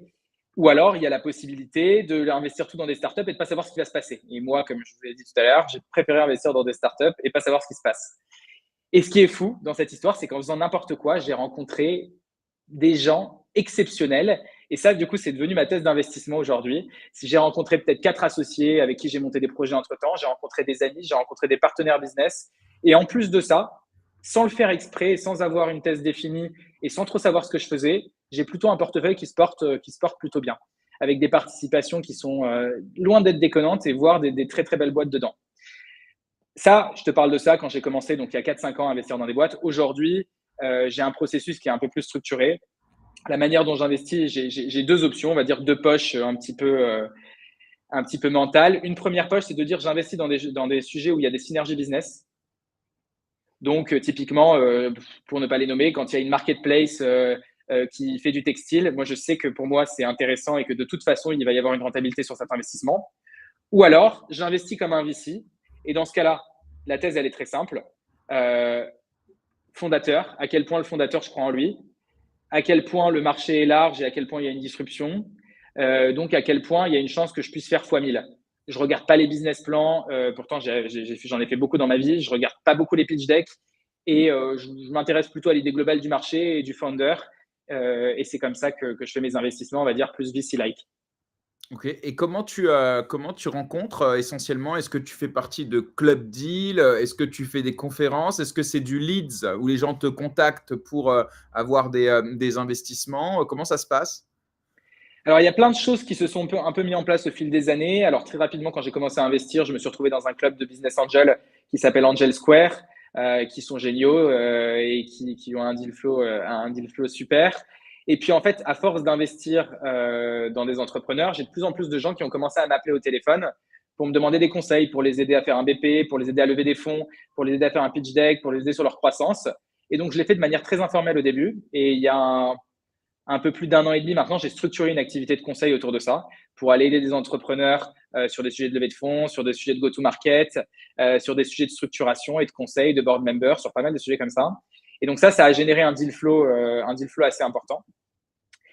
Il y a un deal flow qui me vient aussi en direct ou à mes associés parce que forcément, quand tu es écrit quelque part Business Angel sur LinkedIn, la volumétrie de leads que tu reçois, d'autant plus que je crois l'année dernière, j'ai été mentionné dans un article des Échos sur le sujet des business angels et donc ça a encore augmenté le nombre de dossiers que je reçois. Et puis sinon, c'est par connaissance. Nous, comme on a pas mal aidé de boîtes à lever des fonds, on a rencontré pas mal de business angels, on parle beaucoup au BA, on s'échange des dossiers et c'est un petit peu comme ça que ça marche. OK, et donc pareil, est-ce qu'il y a des «red flags» entre guillemets, qui fait que tu n'y vas pas? Soit le secteur, soit le BP, soit, la doc, j'en sais rien, peu importe. Est-ce que tu peux Ouais, nous en donner quelques-uns? quand j'ai un doute sur l'honnêteté du fondateur, c'est un red flag qui tue le dossier tout de suite. Quand j'ai pas de fit avec le fondateur, j'y vais pas non plus, pas parce que je pense que ça va pas marcher, parce qu'honnêtement, quand j'investis dans une boîte, j'ai aucune idée de savoir si ça va marcher ou pas, mais plus parce que je me dis, bon, moi, je fais ça aussi quand même avant tout pour m'amuser. Et donc, si c'est pas pour passer un bon moment dans les discussions et si c'est pour pas apporter de valeur, ça sert à rien. Et après, des red flags en termes de secteur et d'industrie, j'en ai quelques-uns, mais honnêtement, je suis pas sûr que ça intéresse beaucoup les gens de savoir quelles sont les vraies thèses auxquelles je crois. Je peux en donner une, par exemple, et je sais que les gens vont me taper dessus parce que j'en ai parlé beaucoup de fois et personne n'est d'accord avec moi. Aujourd'hui, je pense que c'est une connerie d'investir dans des startups. Non, mais en fait, je peux même pas dire ça. Je peux même pas dire ça parce que j'accompagne quelqu'un autour de ça. Donc, je vais oublions là-dessus. Je vais m'arrêter en disant que j'investis pas dans ce que je comprends pas et j'investis pas dans quelque chose où il y a une trop grosse incertitude technologique ou trop peu de barrières à l'entrée au niveau de la tech. Donc, Ça va par suffire. exemple, si on prend le sujet blockchain, puisqu'on en a parlé un petit peu, est-ce qu'il y a des projets Web3, blockchain ou IA d'ailleurs, si on parle de tech par exemple, et que c'est un peu les narratifs du moment, est-ce que tu crois à ces écosystèmes-là et surtout, comment tu les vois évoluer dans les années à venir? Est-ce que c'est vraiment le potentiel prometteur qu'on nous promet aujourd'hui ou est-ce que tu es peut-être plus sceptique sur le sujet? Tiens, j'aimerais bien avoir ton avis là-dessus. Non, alors je suis pas sceptique. Enfin, si on regarde, les industries sont assez différentes pour moi et je les jugerai pas de la même manière. Si on prend l'industrie du Web 3, très personnellement aujourd'hui, j'ai du mal à investir dans les tokenomics moi, je peux investir dans des boîtes en equity, mais j'ai du mal à acheter des tokens parce que pour le coup, j'ai vu assez peu de modèles qui me semblent pertinents d'un point de vue économique et il y a toujours un gros risque de spéculation. Et il y a aussi une dissociation souvent dans les modèles Web3 entre la valeur de l'equity et la valeur du token. Et ça, quand il y a une dissociation à ce niveau-là, moi honnêtement, j'y vais pas. J'y vais pas parce que je trouve qu'il y a un désalignement d'intérêts par moment. Alors, ça ne veut pas dire qu'il n'y a pas des super projets qui vont émerger dans les années à venir. Donc, dès qu'il y a de la spéculation au niveau de la tokenomics, pour moi, j'y vais pas. Et en général, quand j'ai envie d'y aller, et là où je pense que ça va se démocratiser, et c'est déjà en train d'être fait, c'est quand il y a de l'applicatif blockchain sur des thèses qui sont tout à fait normales. Voilà, moi, j'ai investi par exemple dans une boîte qui s'appelait Cori à l'époque, qui s'appelle maintenant Silk. Eux, ils avaient intégré dans leur technologie de paiement le paiement blockchain. Alors, c'est pas proprement parler une Non, mais je boîte comprends. Web3, mais En c'est de fait, l'applicatif. la blockchain en tant que moyen, mais pas en tant que fin en soi, quoi. Et Ouais. je vois ce que tu veux dire. Les meilleurs projets blockchain en général, et ça, c'est encore une fois très personnel, c'est backé par rien d'autre que par ma croyance et ma vision. Les meilleurs projets blockchain, c'est ceux où il n'y a jamais écrit blockchain sur le pitch deck. Ouais. Bah après, encore une fois, ça dépend la thèse d'investissement et l'horizon d'investissement. Mais non, mais en plus, je suis pas loin d'être d'accord avec toi. Ce que je veux dire, c'est qu'encore une fois, ça dépend de l'objectif de l'investissement. Si ton objectif, c'est de faire un retour sur un gros multiple sur 2-3 ans, juste avant un bull run, c'est pas mal qu'il y ait écrit blockchain. Si Oui, par alors c'est contre, pas du tout ma thèse. mais voilà, Moi, c'est ce ça. qui m'intéresse, c'est la construction d'une entreprise et d'un modèle Ouais. économique terrain avec des possibilités de développement, avec des possibilités d'acquisition, de croissance externe, de croissance organique. Et donc, c'est vrai que moi, tout ce qui touche à la spéculation, à l'effet de mode, à la bulle, j'ai tendance à m'en éloigner plutôt. Tu vois, aujourd'hui, tout le monde dit qu'il ne faut pas investir dans les marketplaces. Et moi, j'ai très envie d'investir dans les marketplaces aujourd'hui parce que je trouve que justement, les disruptions technologiques font qu'il y a des choses qui sont très intéressantes à aller regarder. Et je m'éloigne un petit peu de la mode. Alors, je suis peut-être à côté de la plaque. Hein, tu vois, pendant le Covid, je te disais que j'avais gagné un petit peu d'argent en investissant en bourse. Moi, je n'ai pas acheté les big tech. Je n'ai pas acheté de Tesla, par exemple, parce que je trouvais déjà ça surévalué. Mais il faut croire que je me suis trompé. Et je pense que je me suis trompé, très honnêtement. Parce que ça me fait peur quand tout le monde trouve qu'il y a quelque chose. Et moi, Non, mais je suis frileux. c'est bien parce que en vrai, avec ta stratégie, tu as plus de chances de gagner que si tu avais l'inverse. C'est-à-dire que si tu achètes au moment où tout le monde achète, tu as 99% de chances que ça ne marche pas. Mais tu peux passer à côté de la pépite. C'est le risque. Alors, justement, on va parler un petit peu de Off Carbon. Donc, ça, c'est quoi? C'est ton entreprise du moment? C'est celle que tu affiches? Qu'est-ce que c'est? Et est-ce qu'il y a un rapport avec Azala? Enfin, voilà, parle-nous un petit peu de ça. Ouais. Eh ben alors, l'histoire, elle est complètement liée à Zala. Il se trouve que du coup, c'était il y a un an et demi. Je me fais cold message sur LinkedIn par un entrepreneur qui s'appelle Narit Fleck, qui était le fondateur d'une société qui s'appelait à l'époque DCO Group. Et il me dit, oui, alors c'est super ce que tu fais sur l'upcycling, etc. Moi, ce que je te propose, c'est d'aller calculer un petit peu l'analyse du cycle de vie de ton produit. Alors, pour pas rentrer dans des trucs très techniques, on va dire le bilan carbone du produit OK. pour que tu puisses mettre en avant un petit peu la valeur de ce que tu promeus en disant que l'upcycling c'est bien, mais on va aller vérifier et tu vas pouvoir justifier un petit peu cette valeur-là. Et donc moi je fais cet accompagnement avec lui. À l'époque j'ai pu bénéficier d'une subvention pour le faire, etc. Donc ça m'a rien coûté, ce qui est toujours le cas aujourd'hui pour la plupart des accompagnements. Et il m'a sorti un dossier d'impact, mesurer mes impacts, et ça m'a permis d'avoir une vision assez claire sur mon produit. Et à l'époque, c'est ce dossier-là que j'avais envoyé au bon marché et qui m'a permis de rentrer au bon marché parce qu'il voulait faire rentrer des marques éthiques. Et en fait, le niveau de détail que j'avais sur mon produit, il était à des années-lumière de ce que les autres avaient fait puisque j'avais bénéficié d'un accompagnement professionnel. Et il se trouve que Narit et moi, on est restés en contact. Moi, j'ai essayé d'être apporteur d'affaires pour lui, de lui envoyer quelques marques parce que je trouvais ça génial ce qu'il faisait. Et puis lui et son associé se sont séparés. Donc, nous, on est allé déjeuner un petit peu sans projet particulier. On discute de son projet. Et puis, moi, je me suis rendu compte qu'en fait, ça me bottait bien. Donc, je propose à Narit de reprendre un petit peu l'actif existant qui était DCO. On décide de le rebrander. On s'associe du coup avec mes associés existants et on reprend la boîte. On reprend Manon qui était la consultante historique de l'entreprise. Et c'est comme ça qu'on est parti. Et ça, je te dis ça, ça date il y a moins de 6 mois. OK, donc c'est hyper frais, OK, d'accord. Et alors pour toi, c'est quoi? C'est une nouvelle aventure? Parce qu'à côté, tu es Ouais. quand même très occupé, tu as des boîtes que tu accompagnes, en tant qu'investisseur, tu as aussi Azala qui continue, mais visiblement tu es moins tu es plus à temps plein avec eux, par définition. Donc c'est quoi? C'est ton nouveau bébé là, tu es à fond dessus ou tu es déjà sur autre chose? Non, non, non, je suis à fond dessus, c'est mon activité première, c'est là où je passe le plus de temps. Et alors moi, comme j'ai un peu la bougeotte et que j'ai tendance à faire beaucoup de choses et beaucoup de projets, c'est peut-être une connerie et l'avenir nous le dira. Mais je me suis dit, alors comment est-ce qu'on fait pour être focus quand on fait plein d'activités différentes? Déjà, on essaie de recentrer un petit peu l'industrie. Donc, tout ce que je fais, j'essaie de le faire un petit peu autour de l'industrie de la mode et du textile pour que ça ait du sens. Et on fait un seul job, mais dans toutes les entreprises. Moi, je suis pas du tout un commercial de nature, mais ça faisait un petit peu sens que c'est moi qui prenne cette casquette-là. Donc, aussi bien sur Azala que sur Off Carbon, que sur Smarty Invest, que sur l'usine, j'ai la casquette du commercial et du développement du business. Et donc, je m'occupe que de ça. Sur Off Carbon, c'est pas moi le CEO, même si j'ai mis CEO sur LinkedIn. C'est parce que c'est plus facile quand on fait de la prospection commerciale de dire qu'on est CEO. Mais c'est pas moi le CEO. C'est pas moi le CEO d'Azala. C'est pas moi le CEO de l'usine. C'est pas moi le CEO de Smarty Invest. Et donc, c'est comme ça que ça fonctionne. OK, OK, À OK. peu près, avec des problèmes comme dans toutes les entreprises. Alors, c'est quoi justement là, aujourd'hui en 2025, c'est quoi le plus gros frein, que tu rencontres? Le ou les plus gros freins que tu rencontres? Est-ce que c'est un contexte réglementaire, fiscal, comptable, peut-être une concurrence? Parce que ça, c'est un sujet aussi qui m'intéresse, c'est on est dans des marchés qui sont de plus en plus globaux, avec une concurrence de plus en plus internationale et qui visiblement va pas s'atténuer dans les mois et les années à venir. Voilà, comment tu appréhendes ce contexte-là, toi?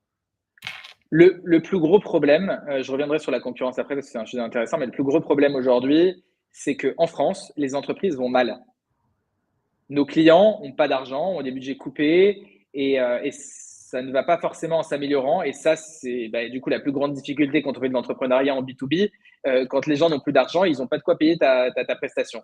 Donc Ouais. ça, c'est le plus gros frein. Et c'est de très loin ce qui m'inquiète le plus. D'un point de vue perso, pro, macro, micro, politique, économique, ce que tu veux, c'est ça qui m'inquiète le plus. Après, le sujet de la concurrence, je trouve que c'est un sujet hyper intéressant, mais j'ai jamais cru à la concurrence. Je pense qu'on a plein de gens qui disent qu'ils sont nos concurrents. Pour moi, c'est des partenaires, c'est des apporteurs d'affaires, c'est de l'écosystème. Je crois pas vraiment dans la concurrence et d'ailleurs, c'est vraiment le positionnement qu'on essaye d'avoir. C'est on est concurrent de personne et on peut travailler avec tout le monde. Donc, et ça s'applique à Off Carbon, mais ça s'applique aussi à plein d'autres activités. Ouais, ouais, je comprends. Alors, sur la notion de concurrence, c'est vrai que 99 des prétendus concurrents ne le sont pas, parce qu'en vérité, la proposition de valeur, elle est jamais complètement identique. Mais il y a quand même des secteurs dans lesquels il y a des parts de marché à aller chercher et tu les prends bien à quelqu'un. Donc, non? C'est pas si vrai. Je te donne un exemple très concret de ce qu'on fait chez Off Carbon. Aujourd'hui, nous, on se positionne comme une entreprise de service. Mmh. La plupart de nos concurrents, enfin, ou de gens qui pensent être nos concurrents, c'est des fournisseurs de tech. Donc, eux vont installer du SaaS chez leurs clients. Nous, quand ils vont installer un SaaS chez un client, ils n'ont pas envie qu'on soit en discussion avec le client parce qu'ils ont l'impression qu'on va faire leur travail à leur place. Mais nous, on peut très bien aller travailler avec leur SaaS, avec leurs données, avec leur tech pour aller apporter de la valeur en tant que conseil.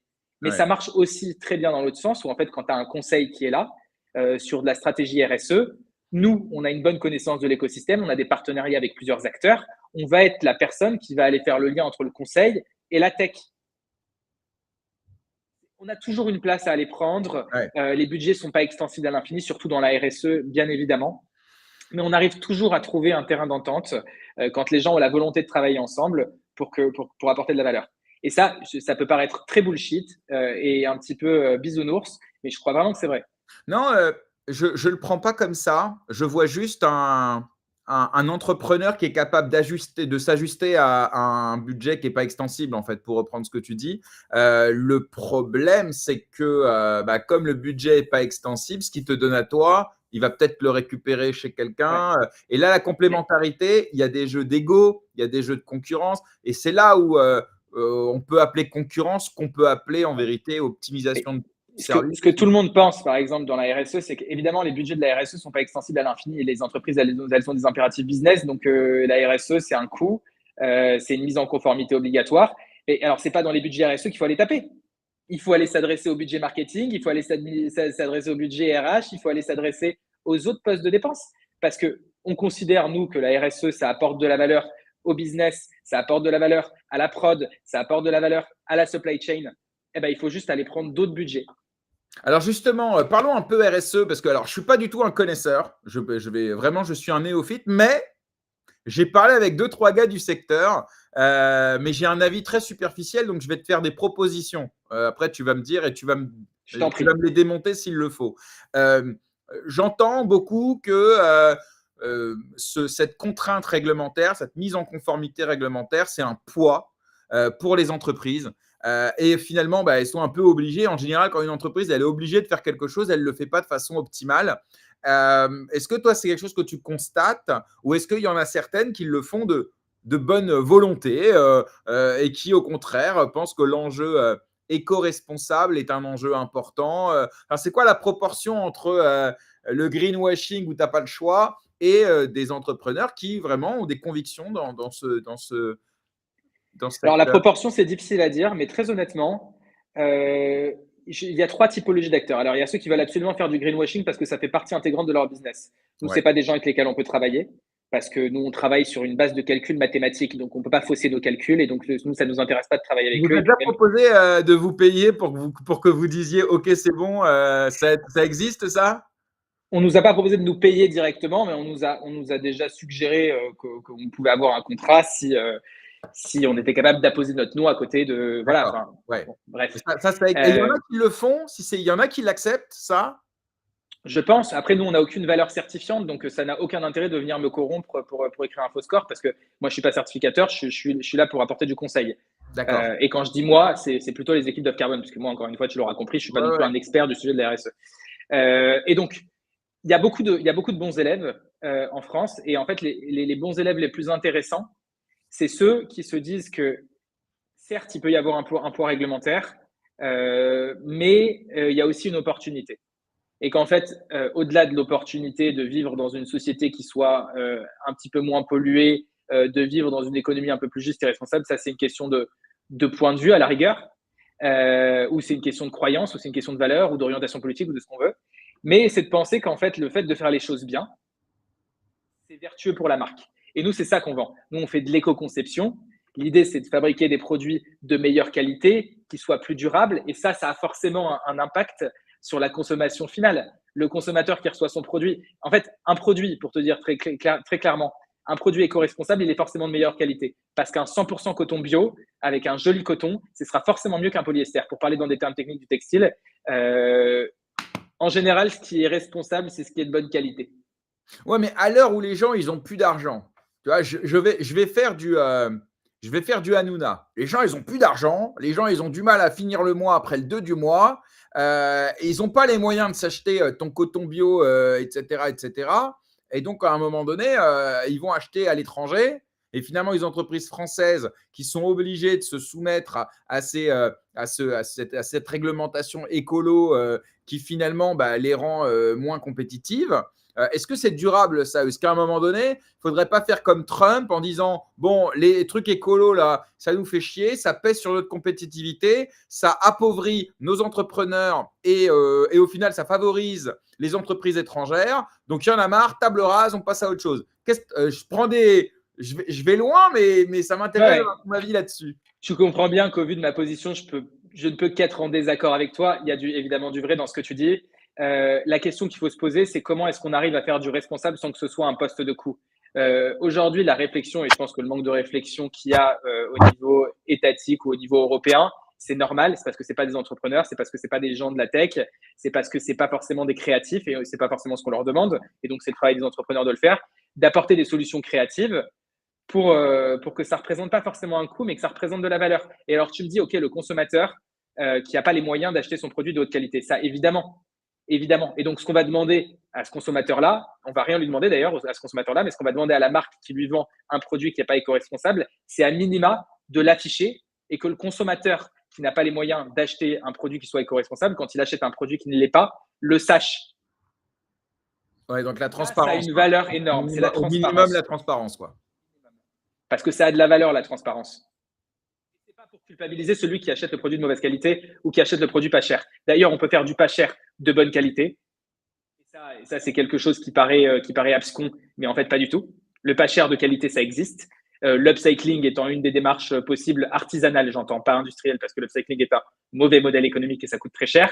Ah Mais oui. il y a plein de façons de faire des bons produits qui ne coûtent pas forcément très cher. Alors, on ne sera jamais sur les prix de Chine, ça c'est une évidence, parce que là, c'est pas possible, parce que dans RSE, il y a écologique, mais il y a social aussi. Et la responsabilité sociale des entreprises, Ouais. ça, c'est le point sur lequel on pourra pas transformer Chine. Alors que sur la question écologique, il y a plein de choses qui sont possibles à faire à des échelles qui sont tellement impactantes que le 1% qu'on va économiser au niveau de l'empreinte carbone de Chine, la valeur, elle est énorme. Et ça, c'est Mmh. pas forcément de l'argent qui est dépensé. Ouais, j'ai compris. C'est clair. Je me suis même moi pas trouvé très clair et pourtant j'avais des idées claires. Si, mais parce qu'en fait, en gros, c'est des choses qui me parlent. Donc, effectivement, j'espère que ceux qui t'écoutent te comprennent. Alors, même si on a un petit problème de son, je ne sais pas si de ton Ah côté, mince, tu as changé quelque chose, mais moi le j'entends bien, son, mais en fin de phrase, il a tendance à redescendre avant de remonter.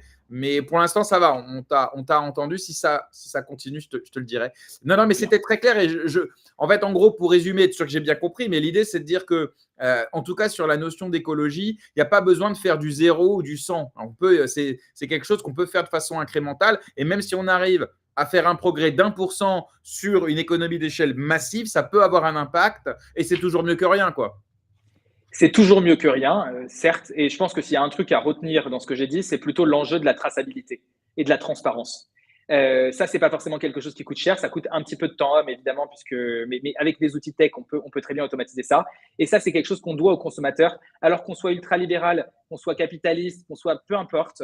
Tout le monde devrait être d'accord sur un seul sujet, que ce soit dans la bouffe, que ce soit dans le textile, que ce soit dans n'importe quoi. Le consommateur a le droit de savoir ce qu'il achète et ce pourquoi il paye. Et ça, c'est vraiment la première étape, c'est le b.a.-ba de la RSE. Et c'est quelque chose pour lequel je ne vois pas pourquoi, enfin, qui ne pourrait être en désaccord avec moi, à minima du point de vue consommateur. Ouais.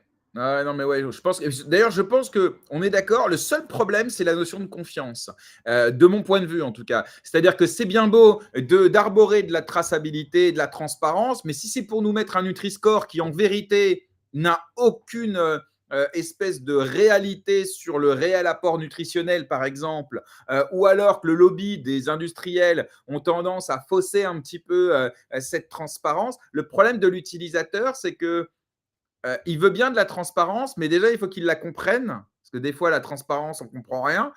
Et puis C'est vrai. surtout, non, mais c'est vrai, tu sais, dans les Non, mais c'est ingrédients, vrai, c'est le tu es fond du obligé problème. de mettre tous les ingrédients. Mais si je ne comprends pas 90% des ingrédients, c'est compliqué. Et deuxième élément, c'est la confiance. Notamment, on nous a fait bouffer du cheval alors que c'était du bœuf. Mais en fait, ça, tu as raison, et je suis le premier à être d'accord avec toi. Il y a un enjeu de potentiellement de corruption, il y a un enjeu de lobby, il y a un enjeu de compréhension. Mais une fois qu'on a dit ça, et tu as raison de le dire, qu'est-ce qu'on fait? Parce que du coup, on ne peut pas avoir forcément confiance dans le Nutri-Score, on ne fait pas de Nutri-Score, ou parce qu'on ne peut pas avoir confiance dans ce que nous dit la marque, on ne lui demande plus rien. Non, non, non, mais on est en phase Non, là-dessus. bien sûr, Non, mais non, tu mais vois, non, mais moi, je me pose ces questions ici parce que j'ai pas envie de travailler pour rien. Tu vois ce non, que je mais veux dire? Quand je me évidemment. réveille le matin, j'ai besoin de comprendre un peu ce que je fais Ouais, et le sens que je donne à mon travail. C'est encore une fois peut-être un truc de zoomer, mais j'ai besoin d'avoir un peu du non, sens non, dans non, mon c'est travail. c'est- c'est Et donc, essentiel si on veut durer sur la durée.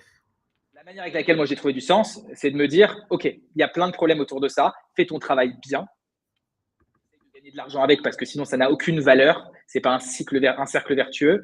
Fais ton travail bien et après pour tout le reste, c'est pas forcément de ton ressort, en Ouais. tout cas en tant qu'entrepreneur à ton échelle. Alors, on va finir là-dessus justement sur la philosophie, parce que là, pour le coup, ce que tu es en train de me dire, j'y vois une conception très stoïcienne en fait de la vie, c'est-à-dire en gros, je vais m'intéresser et je vais m'impliquer, ce sur quoi j'ai la main, et puis par contre, tout le reste sur lequel je peux rien faire, bah écoute, voilà. Alors, il Est-ce faut. Ouais, pardon, je te laisse Non, non, finir. non. Ma question, c'est est-ce que j'ai bien perçu un petit peu c'était quoi ta philo ou est-ce que tu la mettrais en parallèle avec d'autres philosophies ou d'autres centres d'éthique Ça m'intéresse. Alors, tu vois, je pense que je vais dire un truc qu'on n'a pas trop l'habitude d'entendre de l'entrepreneuriat un peu de ma génération. C'est moi, l'entrepreneuriat, c'est mon travail. Donc, la philosophie que j'ai dans mon travail, qui s'arrête quand je ferme mon ordinateur le soir, c'est une philosophie qui est pragmatique. Le travail, ça sert à se nourrir. Évidemment, il faut y trouver du sens. Mais donc, cette philosophie-là, je l'applique dans mon travail, mais dans ma vie quotidienne, dans ma vie de citoyen et dans ma vie personnelle, c'est pas comme ça que je pense. Alors évidemment, dans ma vie personnelle, mon engagement politique va me faire gueuler sur les lobbies, va me faire dire que tout ça c'est de la merde. Je peux m'énerver aussi, j'ai un caractère un petit peu, je suis tunisien donc j'ai un caractère, je m'énerve, j'ai le sang chaud. Mais dans le boulot, je peux pas être comme ça. Enfin, je veux dire, à un moment, c'est pas possible. Enfin, je suis beaucoup plus pragmatique de 9h à 18h, pour pas dire que je travaille de 9h à 18h, que le soir quand je discute avec mes potes ou avec ma copine. Ouais. Et donc alors, donc je te repose la question. Donc dans le boulot, c'est plutôt quoi ta philo? Et d'ailleurs dans ta vie, donc plus personnelle, on va se livrer un petit peu quand même. Est-ce qu'il y a vraiment une différence fondamentale, quasiment une bipolarité, ou quand même vous vous retrouvez les deux, Sofiane, à un moment donné? Oui, on se retrouve sur une idée qui est toute simple, c'est de dire, c'est un peu une philosophie hédoniste, ou alors une philosophie du carpe diem. Au-delà de ça, je pense que moi, ma philosophie, j'essaie de mettre des mots dessus, mais c'est pas forcément des questions que je me pose tous les matins. Donc, pour te répondre, c'est que j'ai la chance de devenir d'un milieu privilégié, comme je te le disais depuis le début. Ça, c'est quelque chose que vraiment, c'est important de le dire. Je n'ai pas peur d'avoir faim. Je n'ai pas peur de ne pas avoir de toit sur la tête. Et donc, j'ai la chance de pouvoir concevoir ma vie comme un grand jeu. Et donc, c'est un jeu où il y a plein de choses à aller tester. Il y a plein de niveaux. Il y a l'entrepreneuriat, mais il y a aussi Disneyland, mais il y a aussi le voyage à Bali, mais il y a aussi la discussion intéressante avec un pote. Et en fait, ça, c'est ma philosophie, c'est de me dire, sans être dans une philosophie de vouloir accumuler un maximum de choses, c'est pas de l'accumulation, mais c'est de l'expérience. Et c'est vivre des expériences. Et bon, c'est ça que j'essaye de suivre comme ligne directrice, aussi bien dans mon travail, parce que c'est partie intégrante de ma vie, que dans ma vie personnelle. Ok. Et alors, dernière question, c'est quoi le moment où la personne qui fera que tu te diras je suis arrivé? C'est un niveau de richesse, c'est devenir, je sais pas moi, une fonction, ou est-ce que c'est juste à ta mort et en attendant on verra bien? Enfin, c'est quoi ta conception de l'arrivée? Pour moi, les personnes qui pensent qu'il y a une ligne d'arrivée ne seront jamais heureux et n'ont rien compris. Toute la beauté de tout, elle est dans le chemin. C'est pas, mais même ça marche, ça s'applique à la vie professionnelle aussi. Si tu dis que la beauté de l'entrepreneuriat, c'est l'exit, bon, bah alors déjà 99% des entrepreneurs sont malheureux. Et puis, tu passes à côté de la chose qui est la plus intéressante, c'est de construire ton business, de le voir avancer tous les jours, de voir les difficultés, enfin, de vivre, quoi. Et moi, je vois pas de ligne d'arrivée. Tant que j'ai des jambes pour marcher et tant que j'ai la capacité de me déplacer, c'est plus d'expérience. Merci. Merci mon Dieu, qu'on soit croyant ou pas croyant, c'est tout ce qu'on me donne. Moi, je veux bien le prendre. J'ai compris. Très clair. Merci Sofiane. Merci Merci beaucoup beaucoup. pour ce moment. Je vais te J'espère que souhaiter. j'ai pas dit trop de conneries. Franchement, non. En vrai, c'était hyper intéressant. Et en vrai, comme je dis souvent, on aurait pu passer encore une heure à discuter de plein d'autres sujets, mais ça nous aura permis d'extraire un petit peu de ton expérience, de ton parcours. Et puis, si ça peut inspirer celles et ceux qui nous écoutent, tant mieux. Au moins, on aura réussi ça. Qu'est-ce qu'on peut te souhaiter pour cette année? C'est quoi tes prochaines milestones, comme on dit dans dans l'écosystème startup? Ce qu'on peut me souhaiter, c'est que Off Carbon continue à se porter très bien. Et dans ma vie personnelle, ce que vous pouvez me souhaiter, c'est peut-être de réussir à courir un marathon l'année prochaine. Moi, je ne suis pas un grand sportif de nature, donc si je peux me donner des objectifs un petit peu ambitieux, ça m'aide à me motiver. Eh Voilà. ben, écoute, c'est le pire qu'on peut te souhaiter. Ben, merci beaucoup. Merci à toi, Sofiane. À bientôt. À bientôt. Salut. Cette émission est terminée. Merci à vous tous de l'avoir suivi. J'espère que vous avez passé un bon moment et que ça vous a plu. Si vous n'êtes pas encore abonné à la chaîne, eh bien, abonnez-vous. N'hésitez pas à mettre un commentaire, à vous abonner, à mettre la cloche. Et vous pouvez également contribuer à GM Web3 grâce au Tipeee que nous avons lancé il y a quelques semaines de cela. Et à partir de 1 euro, eh bien, vous pouvez contribuer à notre chaîne. Vous trouvez évidemment tous les liens en description sur YouTube et également en replay, en podcast, disponible dans les prochaines heures. En attendant, moi, je vous retrouve lundi soir pour un nouveau numéro de A Point le débat avec Arnaud Toiti, où on va vous partager nos coups de cœur, nos coups de gueule et le débat du jour. À bientôt.